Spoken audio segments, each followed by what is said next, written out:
get-go.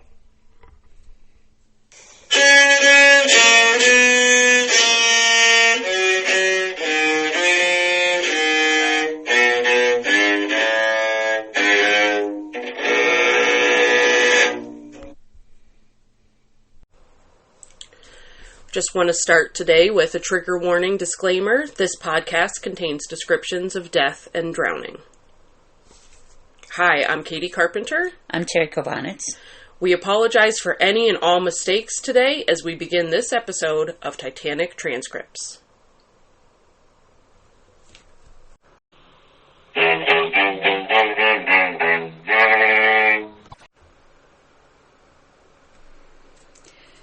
When we closed the hearing yesterday afternoon, Mr. Boxhall, the third officer of the Titanic, was on the stand.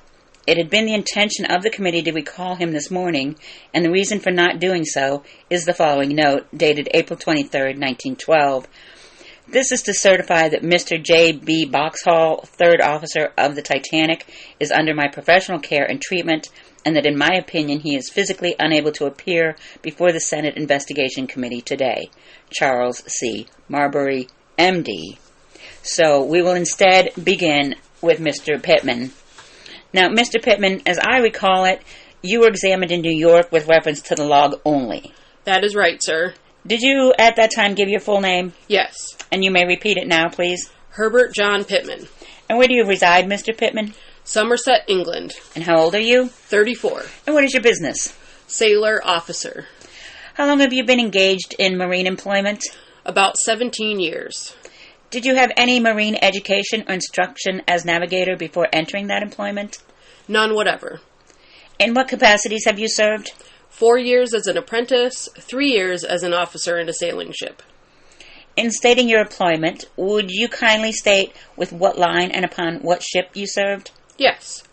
4 years with James Norse as an apprentice, 3 years as an officer in the same employ, about 12 months in the Blue Anchor Line running to Australia, 6 months in the Shire Line running to Japan, and 5 years with the White Star. In what capacity did you serve with the White Star? Second, third, and fourth officer. Second officer for 2 months. On what vessels of the White Star have you served? On the Dolphin, the Majestic, and the Oceanic. And the Titanic? Yes. When did you first see the Titanic? In Belfast. Were you present during the trial tests of the Titanic? Yes, sir. Did you take any special part in them? Yes, I was on the bridge most of the time. Okay. Of what did these tests consist? Just steaming around and performing evolutions. Turning circles? Turning circles and adjusting the compass. How long did those tests take? About 8 hours, sir. Were the tests made in the open sea or in the Belfast Lough? Both, sir. Oh, what tests were made in the open sea? Oh, simply steaming trials. And what trials? Steam trials. Did you try out her speed? Did you try out the speed of the ship?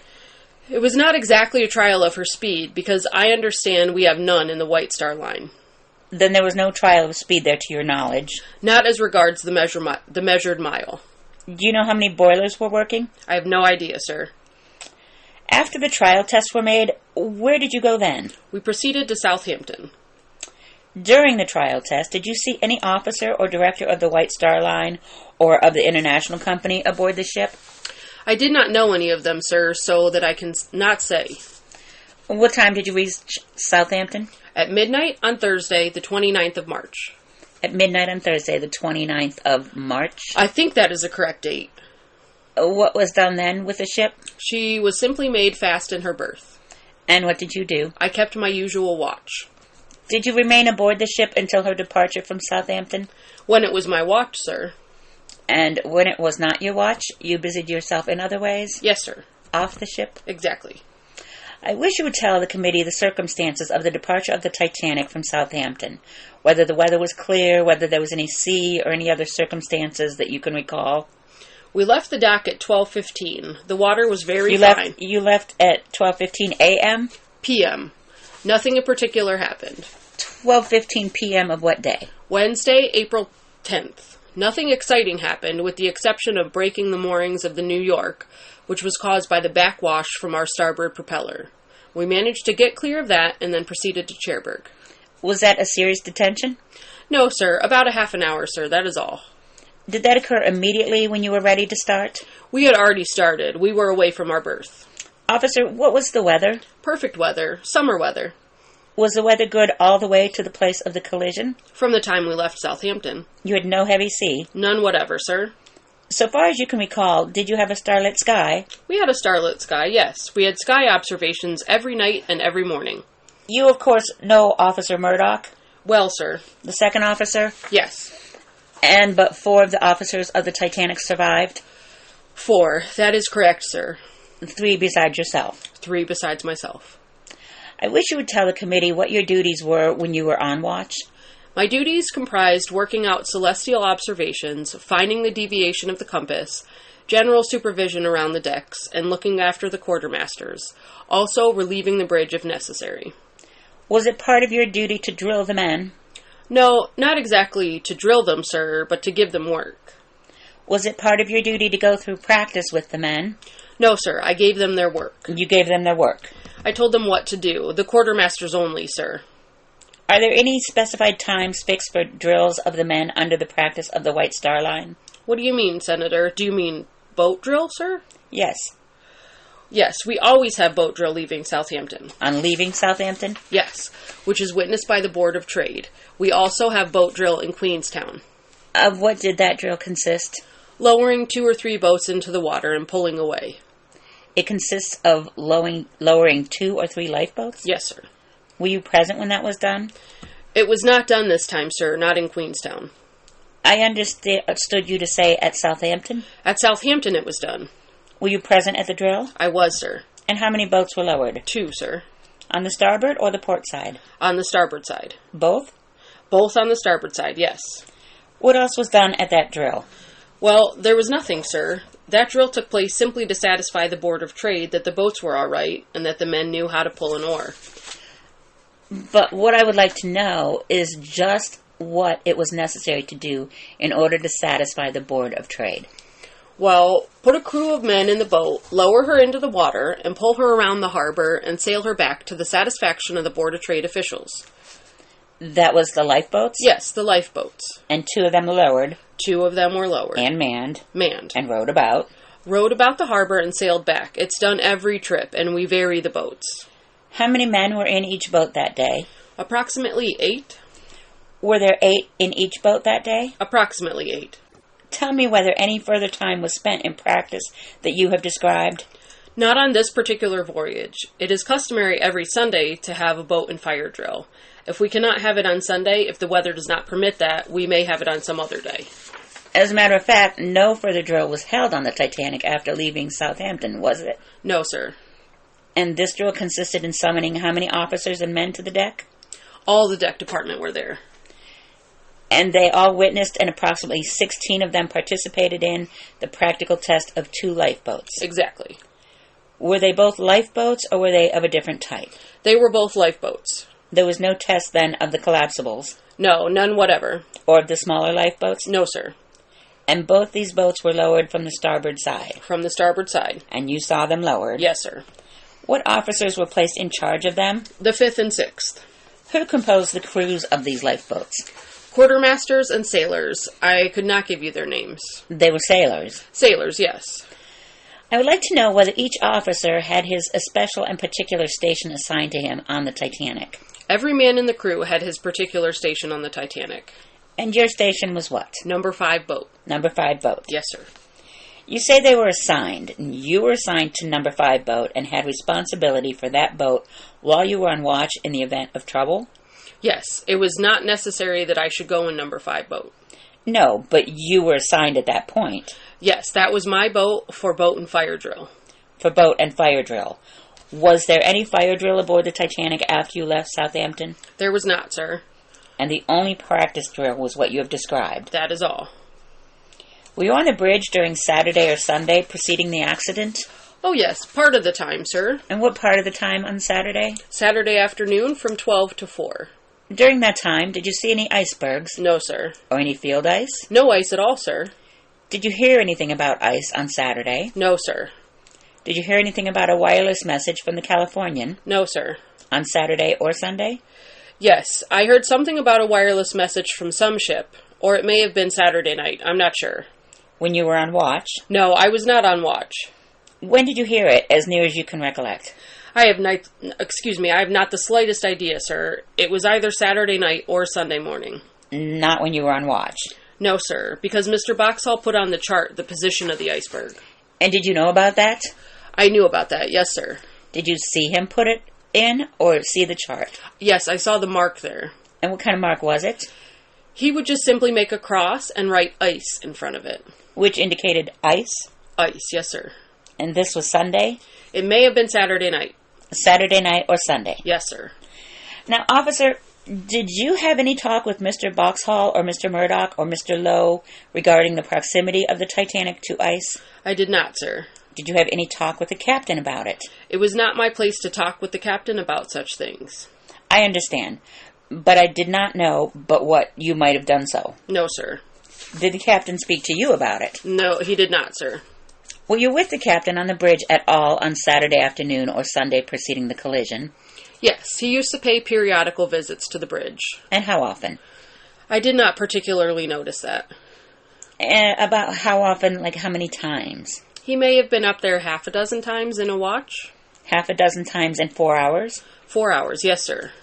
And during those visits to the bridge, you cannot recall hearing the captain speak about proximity to ice? No, sir. Did you see any ice yourself on Sunday? Did you notice any change in the temperature or the weather? Yes, that would not denote anything at all, sir. You do not think that would denote anything? No, because in this country and in our own country, we will probably want no clothes on at all, and the next day we will want overcoats, winter clothes, and that is not due to ice. You've been a navigator for a good many years? I've been an officer for about 14 years. Have you ever been up to the Grand Banks before? The banks of Newfoundland? Yes, crossing them in the months of August to January. Did you ever cross them before in the month of April? We never did, sir. Have you ever seen any ice in that part of the sea, the North Atlantic? One small berg. Where? I cannot recollect exactly where it was, sir. As a matter of fact, do you not know that before ice is seen at all from the deck of a ship, the ice will often indicate its presence? Does not the reflection of the rays from the sun or the moon tell some definite story about the proximity of ice?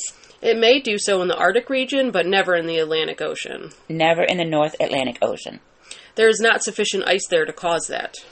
On a clear day, over the ice on the horizon, is it not true that the sky is much paler or lighter in color and distinguishable from that overhead? No, sir. In the North Atlantic? No, sir. On a clear day, icebergs can be seen from a long distance, can they not? It depends on their size. If they are, say, 100 feet high. Oh, yes. Readily? Well, yes, they can be seen at some distance. Of course, it depends on the atmosphere and whether the sun is shining or not. Does foggy weather make any difference in seeing an iceberg? Well, of course, you would not see it so far. As a matter of fact, during foggy weather, are not icebergs seen through the fog by their apparent blackness? That may be so. I have never seen them, though. You have never seen them. Are there any other signs known to mariners by which icebergs may be discovered or their proximity known? I do not think there are any signs at all, sir. Is it not a fact that there is an echo in the vicinity of an iceberg? I've never heard of it, sir. From a steam whistle or foghorn? I've never experienced it, sir. You heard what Mr. Boxhall said yesterday about knowing that there were icebergs because he could hear the wash while he was going in the lifeboat from the Titanic to the Carpathia? Oh, that is quite possible, because we were only about a half a mile from them then, or possibly less than that, and there was perfect silence. Have you ever heard such noise as that? Never, sir. Do you know how the proximity of an iceberg can be tested mathematically? No, sir. Did you ever hear of it? No, sir. As regards the temperature of the water, it's absolutely useless. The temperature of the water is absolutely useless? Absolutely useless. In your opinion? I have proven it. Has anybody ever told you that, knowing the time between the blast of a whistle at sea and the reflected sound, the distance in feet may be found by multiplying by a certain numeral? No, sir. 550? No, sir. And none of these signs were familiar to you? None whatever, sir. Did you ever hear anything about them before? No, sir. How about the explosion of an iceberg? Do you know that icebergs explode when they come down from the Arctic region and strike the warmer Gulf Stream, that the cold and the heat often cause loud explosions? Scientists say so, but we have no proof of that. You've never found it so? No, sir. and have never heard these explosions. No, sir. Have you ever thought that the absence of swell or wave motion in a fresh breeze is a sign that there is land or ice on the weather side of the ship? No, sir. Do you regard the presence of sea herds or flocks of birds as in any way indicating the proximity of land? Certainly not. Or icebergs? Certainly not. We have them in the Southern Ocean all the way across, for thousands of miles. Flocks of birds. Do you ever have any ice in the Southern Ocean? Occasionally, sir. Have you ever seen any there? I have, sir. How large a growler or berg? One I saw about 18 months ago, and there were 3, as a matter of fact. Where did you see them? Off the Falkland Islands. One was about 700 feet long and 600 feet wide and fully 500 feet high. Were you surprised to see it? Not at all, sir. You expected to see it? What did you mean? Oh, I'm sorry. I thought you meant the size of it. No, we did not expect to see ice. But as a matter of fact, you found it. Yes, sir, in the daylight. And how close were you to this bird you speak of? About a mile, sir. And what was the color? When the sun was shining on it, it was a perfect white. What time of the day or night did you see it first? In the morning, about 8 o'clock. Did you see it in the night at all? I did not, sir. When the sun was not shining on it, it looked like a perfectly black berg, like a huge island. And that is where I proved that the temperature of the water is absolutely no indication of icebergs. How about the temperature of the air? No, it was not affected at all. Do you mean to say that it never is affected by the prevalence of fields of ice or icebergs? No, I would say that it would not be after my experience with ice. Is it not a fact that the temperature of the air falls as ice approaches? It may do so. What about this iceberg that you saw in the southern waters? It did not affect the temperature in the slightest. Which side of the ship would be apt to realize that fall of temperature first? The weather side. The leeward side? No, the weather side, the windward side. I ask you whether the fall of the temperature of the seawater is not sometimes a sign of the proximity of an iceberg. I should never put any reliance on it in myself, sir. Do you know of your own knowledge that water was taken from the sea every 2 hours during the journey from Southampton to the place of the accident? That is so, sir. What was it taken for? Well, it is a custom in the ships. It is not a mere custom, is it? It must have some meaning. And it is for meteorological observation. Do you know of your own knowledge whether any tests of the temperature of that water were made on board the Titanic? They are made every 2 hours, sir. I mean the temperature, the water taken and then the temperature tested. Every 2 hours, sir. Do you know that that was done? Yes, the quartermaster does that every 2 hours. Did you personally see it done on this voyage? I did not, sir. I have seen the men going to do it. And how did they do it? By lowering a bucket into the water or lowering a bottle? We usually have a canvas bucket, which they lower into the water. Did this boat have a canvas bucket on it? It did not. We did not have time to make one. They were using a tin. And what was that attached to? A piece of rope long enough to reach the water. Did you see the rope? I did not, sir. And you did not see this temporary bucket put into the water? No, sir.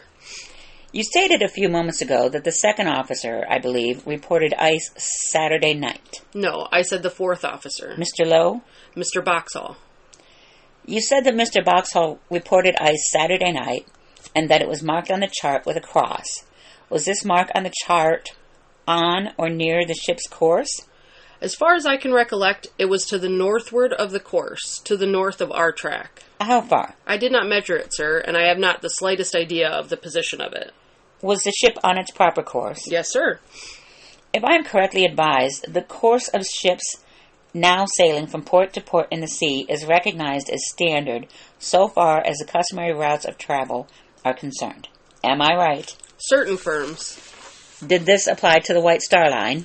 Yes, sir. A majority of the big passenger lines stick to this particular track. It has been said that this particular ship was on the northerly coast. Now then, will you tell the committee the distinction between what is commonly regarded as the northerly course and the southerly course? Well, there are two different tracks. One is followed from the 14th of August to the 14th of January, and the other is followed from the 14th of January to the 14th of August. The latter is the southern track. One is followed by ships bound east and the other by ships bound west? That is right, sir. It would be much easier to explain it on a chart. Like a double-track railroad? Exactly. These two tracks, if I understand correctly, were the recognized and customary tracks for the ship to take at that time of the year, the principal steamship lines? Yes, sir. The principal lines that run to America. Just preceding the sinking of the Titanic, was she on the course commonly taken by ships sailing from Southampton to New York, or was she on the course commonly taken by ships sailing from New York to Southampton? She was on the course followed by ships coming from the English Channel to New York. Do you make that statement because of the position of the ship at the time of the collision? I do not quite understand you. You know the latitude and longitude of the ship when she struck the iceberg. Yes, sir. Did that indicate to you that she was on the true course? Exactly. She was right on the line. Then, when the course was put on the chart, which you saw, indicating the prevalence of ice, did that indicate that it was on the course of that your ship was taking? Oh, no. It was way to the north. How far to the north? I did not measure the distance, and so I cannot say. Well, as a matter of fact, did you see any ice there Sunday? I saw none, sir, up to Monday morning. Did you see it Monday morning? At the break of day, yes. Where were you when you saw it? In a boat. In a lifeboat? Yes, sir. Where were you going, from the Titanic to the Carpathia?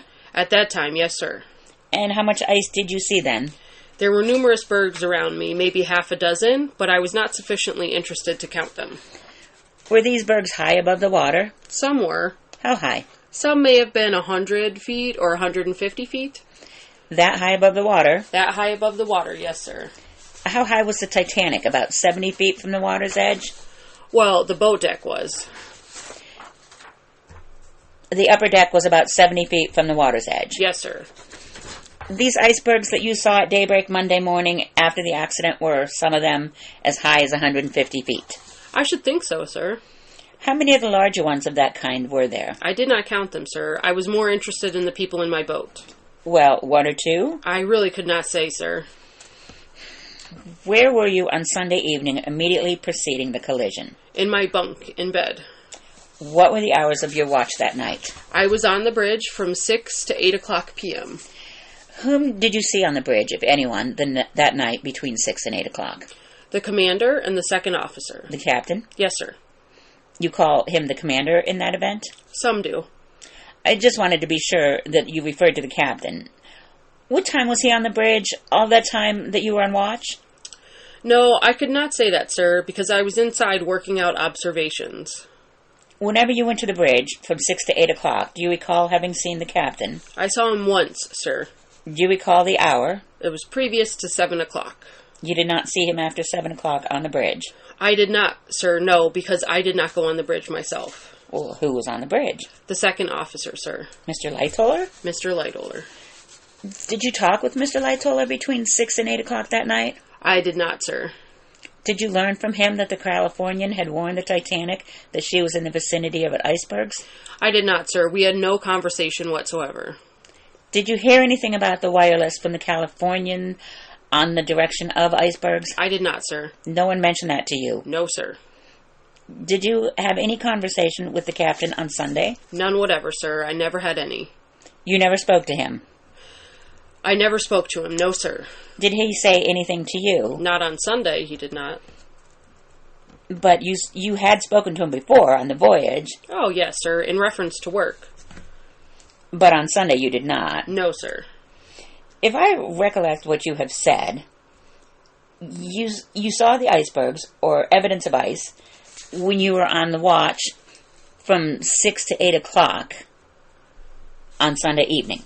I saw none whatever, sir, until I was in the boat, and that was about 3:30 Monday morning. That was the first ice I saw. Did you look for it? We were keeping a special lookout for ice. Who was? The officer of the watch from 10 o'clock on. Who was the officer of the watch from 10 o'clock on? Mr. Murdoch. How do you know he was keeping a special lookout? Because he was warned. And who warned him? Well, I know that Mr. Lightoller passed the word along to him. How do you know that? I merely want to get at the fact. I'm not pressing you for unnecessary detail. Because I had heard someone mention it. Mention it before the collision or since? Oh, since the collision. Exactly. What did you do after you left watch at 8 o'clock on Sunday evening? I went to bed, sir. Immediately? Within a very few minutes. What time did you dine that evening? At 6 o'clock. Just before going on watch? Yes. Well, no, just after I went on the bridge and left the bridge, then I had my dinner. And you had your dinner where? On the boat deck. Is there a dining room up there or anything of that kind? Yes. For the officers? Our own mess. After 8 o'clock you retired? Exactly, sir. Between 6 and 8 o'clock, did you take any observations? Of what? Astronomical observations? Oh, yes. We took stellar observations and also observations for compass deviation. You took them yourself? I took them myself, sir. Well, no, I did not take the stellar observations myself. I took the time for them, and Mr. Lightoller himself took the observations of the body. And how many times during that watch do you recollect? How many times did we take observations? During that watch, yes. How many observations were taken? We just took a set of them at sunset, or just as it was getting dusk, when the stars were visible. It was about 6 or 8 o'clock that we took them. Do you know how these observations located the ship? Do I know what? Do you know how these observations located the ship? Yes, right on the track. And that is where you got your necessary facts to determine the location of the ship? Exactly. Am I right? Yes, sir. Can you give the location of the ship at 8 o'clock that night? No, sir. Or at any time between 6 and 8 o'clock? No, sir. I have forgotten. Can you tell what speed the ship was making at the time of these observations? About 21 and a half. 21 and a half what? Knots. 21 and a half knots per hour. Yes, sir. In miles, what would that be? There are 6,080 feet in a nautical mile, and there are 5,280 in the geographical mile. At just what time between 6 and 8 o'clock did you take these observations? Oh, yes. I say at just what time? You did not take them while you were at your dinner. Oh, no, sir. About 7:30. Between 7:30 and 20 minutes to 8. You and Mr. Lightoller? Yes. We took a set of sights. The second officer took a set of... stellar observations. And at that time, the speed of the ship was about 21 plus knots per hour. Yes, sir. Did you regard that as a pretty good speed? No. Nothing to what we expected her to do. Did you expect her to do pretty well? We thought it quite possible that she could reach 24. Were you trying to reach 24 knots? No, we had to study the coal. We had not the coal to do it. Oh, you had not the coal? No, sir. Do you know how many boilers were working at that time? No, sir. As I understood you, you made no special observations for icebergs. I did not, sir. No, sir. These were stellar observations that you have referred to. Yes, to determine the position of the ship. And did you personally direct your attention to the question of icebergs? No, sir. I believe you said Mr. Murdoch had given some attention to that.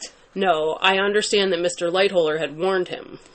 That you understand since the accident. Oh, no. We had mentioned it before. We spoke of it amongst ourselves. When? On Sunday?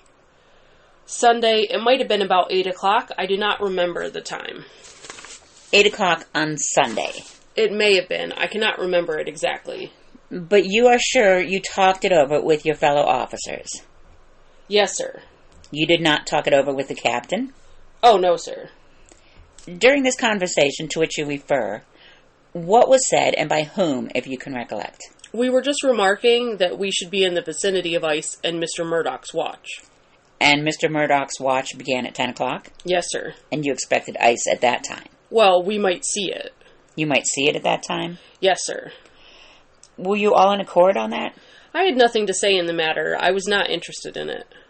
Who was present during the conversation? Did it occur at dinner, or when did it occur? Oh, I cannot remember now, sir, when it occurred, and I have not now the slightest idea who was there. But so far as you are concerned, the matter ended there. Yes, I just heard the remark passed, that was all. Tell me, if you can, upon what ground you based your report of 21 and a half knots speed?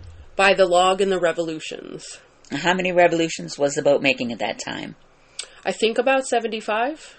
And 75 revolutions would indicate that she was going about 21 and a half knots. Approximately, yes, sir. Do you know whether she went any faster than that on that trip? No, I do not think so. She never exceeded 76 revolutions at any part of the trip. Did you not hear one of the officers say that she had made 80 revolutions per minute? No, she never made 80 revolutions. I may be in error about it, but my recollection is that either Mr. That was a passenger, sir. That was Mr. Toppin, a passenger? Were you going straight away on a straight course when you took those observations? Yes, sir. Exactly. Or did you have a course of speed that took you in a curved direction? No, we were proceeding on the track laid down for the company. Did you talk over the question of the speed of the ship that night with your fellow officers during dinner or at any other time? We did not, sir. Did you hear anyone else say how fast she was going? No, sir. But you make your calculations in the manner you have described and give that as your best judgment. Yes, sir. 21.5 knots and 75 revolutions. 75 or 76 revolutions. After making these observations, what did you do? It was then about 20 minutes to 8. After that, I started working out the observations. Where? In the chart room, in the chart house. Who went with you? I was there alone until 8 o'clock. And you worked out these observations, did you? I did not finish them. Mr. Boxall took on then and finished them. Did you and he pass any words as to whether you were in accord at the time as to the location and speed of the ship? No, sir, we did not. Did you say anything to him when you left? Yes, I simply said, "Here's a bunch of sights for you, old man. Go ahead." And you went out? And I went out. Yes, sir. And as I understand, you retired to your berth? Yes, sir. And when did you next appear outside of your berth? About 10 minutes to 12 or quarter to 12, sir. What occasion was there for rising at that time? Well, the collision woke me up. Was there any special impact to awaken you? No, there was a sound that I thought seemed like the ship coming into an anchor, the chain running out over the windlass. Did this impact jar the ship? No, it just gave me a little vibration. I was about half awake and half asleep. It did not quite awaken me. And did you arouse yourself? I did, after a little thinking, wondering where we would be anchoring. You lay in bed for a while after that impact? Yes. How long? Maybe 3 or 4 minutes. Then did you get dressed? No, I got up and walked out on the deck without dressing. How far on deck? Just outside of our quarters. I had to look around, and I could not see anyone. Where were your quarters? On what deck? On the boat deck, close to the bridge. Close to the bridge? Close to the bridge. Forward? Forward, yes.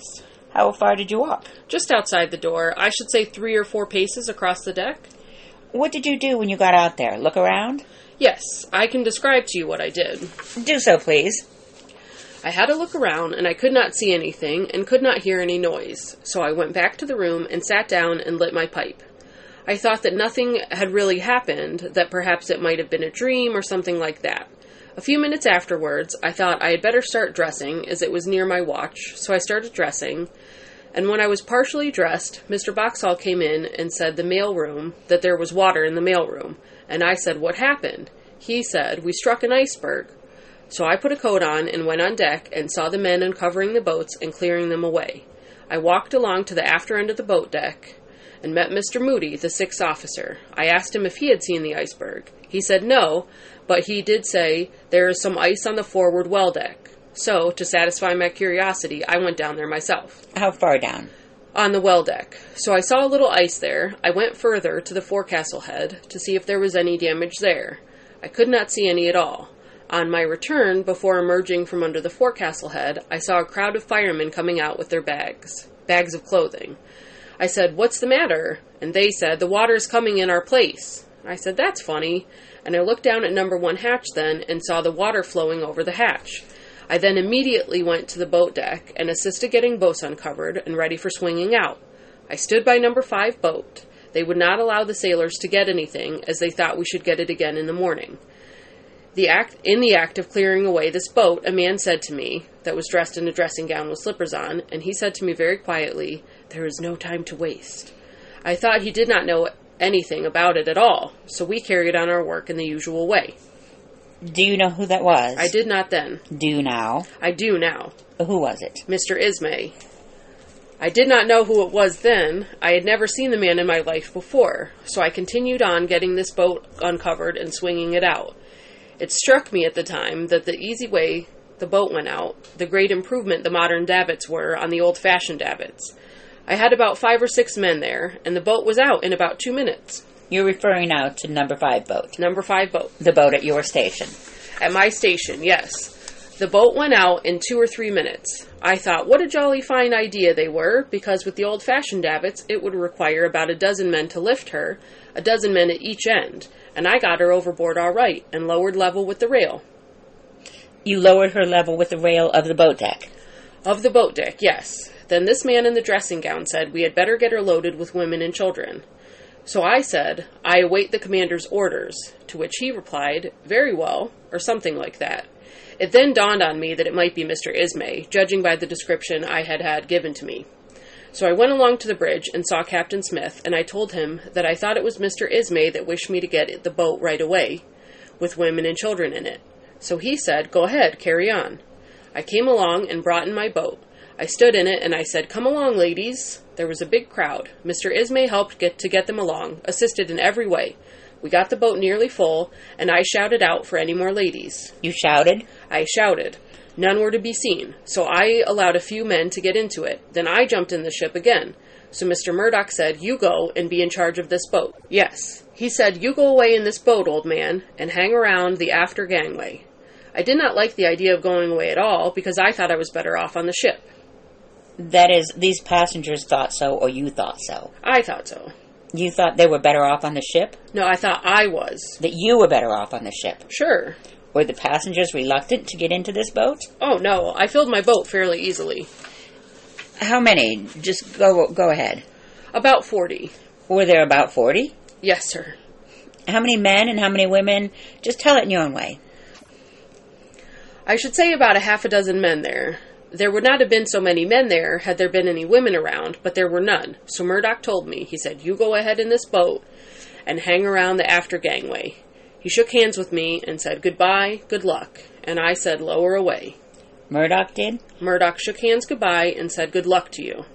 Did you ever see him after that? Never. When we cast the boat off and pulled away some safe distance from the ship, it was not for an hour that I realized she would go. An hour after we got into the water. I quite thought we would have to return to the ship again, perhaps at daylight. My idea was that if any wind sprang up, we should drift away from the ship and have a job at getting back again. Okay, we're going to stop right here and pick this up next time.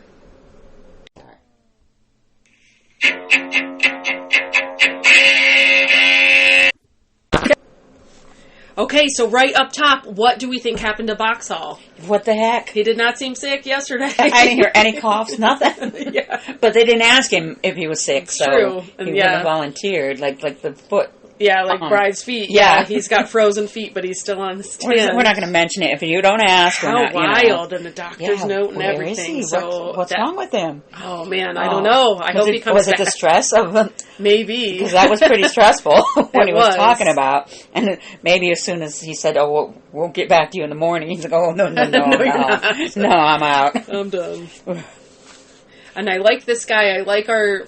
I guess he's not new, Mr. Pitman. We had him once already, briefly, but I like his assurance and his skill, you know, that he's been out there for a lot, and he knows, I've proven it, that the ice doesn't yeah, I know what change I know. the temperature, and then Senator Smith is coming up with this, some kind of equation with a times 550 or something like that. Where'd he get that? I know, because he definitely did not have that at the start. No, I don't think he just pulled that from his memory. He's becoming some kind of iceberg savant as we go along. But it's interesting, too, that Pitman said he saw the icebergs at like 100 feet and 150 feet, because I feel like Boxhall said that he didn't see any. He just heard the... Right. Although he was the first one to the Carpathia, so maybe they made it before it was too light out, but... Possibly. Or maybe Pitman saw it on the ship when he was on the Carpathia. Oh, yeah. But as far as counting them... I don't remember the time, yeah. He was not sufficiently interested. He was interested in the people on my boat. Yeah, I like what the a way that smackdown he said that. to the senator. You know? That's right. And I love their old man, that little affectation so for each cute. other. Here you go, So old man. cute. And then at first I thought it was just for Boxhall because he's such a young guy, but then Murdoch and his, you go, old man, and oh, yeah. then that's the last time they saw each other. He thought, I'll be right back, old man. I know, yeah. He didn't want to go too far because I don't want to work too hard to get back. That was really, really sad. But I also, at the same time of all this sadness and such a tragedy, I really thought it was so cute that Pitman was still wanted to mention his delight at the new contraptions and that, you know, oh, look, that's a jolly good thing that these can, 2 or 3 minutes. Lighthearted fellow. Normally we need 24 people to lift this up. So that was very cute that he just still thought, oh, this is really cool. We'll do this, and then we'll come back in a bit. And we have some listeners that say that Senator is really getting on their nerves. And I can see where, like, he's asking, oh, did you guys lower the boats on the trial on starboard or port? When he already knows. Yeah. I mean, it's very, very clear. We all know. Yeah, and it's on the record. The dock was on the other side. And he doesn't need it, back on the record. Like, I don't know why he keeps doing that. That's kind of weird. I'm not sure. Yeah, I'm really curious if he's getting fed questions, if they're all his own, what they're, what's each question he's talking is to getting somebody. at ultimately. Like, what does that mean in the end? What does it matter what side, where's, that kind of Where's thing. he headed with this? Yeah, good question. And then, Ismay! What's up with Ismay? Yeah, Ismay's back. Oh my gosh. And so like, whispering off the side of his mouth. You might want to get going, bud. You're just going to move on. But I remember from Ismay's testimony that he said, like, he didn't fill the first boat all the way up. Because remember, they said, it probably could have taken a few more. It wasn't at full capacity. Right. But they didn't think it was such a big deal at the time. And then towards the last few boats, Ismay said that's when he was scrambling. Yeah. So it was mentioned again, though, that Ismay helped and was... But he knew... Yeah, before but most people, and he was... Better get a move on. He was in charge of, like, this building the ship, and I don't know. Are we using shoddy materials in your ghost corporation or your shell corporation or whatever it is? We need to get these people... Yeah, that was very unsettling. Better get going. I didn't like that part. Yeah, and I do, but I like that he was helpful. Like, I still haven't made my mind up on Ismay, where we're going to land with him. If that was just, like, a cute father figure type of... Oh, you might want to get a move on, buddy, or... And then Box Hall, like, the mailroom's pretty wet, and the fireman, there's water coming in ours. Oh, that's funny. Let me go look. And then he looked over the side, and he saw it just pouring in. Uh-huh. That was... And then to still think, after seeing the boat take on water, to still think... We're going to be back. Yeah. We're going to hop in this lifeboat. I'm probably coming back to the ship. Yeah. He says, direct quote, that saw the water flowing over the hatch. I mean, a flow is a pretty steady run. How wild. And what a heartbreak for him must have been when he did realize it's sinking. Oh. Because he knows who's left there, and that he's got this boat that probably could have taken on some more people, but now they're way out there. They've already, a mile... Oh yeah, that when it hit that this is swallow. Oh no, yeah. I honestly don't think Pitman would have got in the boat if he'd have thought probably it was not. serious. I mean, he did say that he thought he'd be better on the ship helping out. Yeah, so I think if he had thought it was totally serious, he would have been helping harder. Yeah, he seems like that kind of guy. Yeah, and just marvel at how quickly we loaded everybody. Okay, so we'll pick up Pitman next time. Because we're not done with him, obviously. Cliffhanger. So, we'll see you then.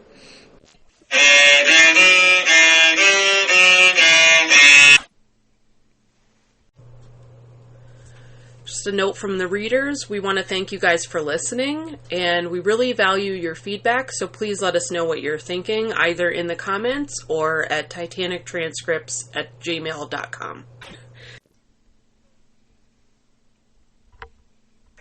Thank you.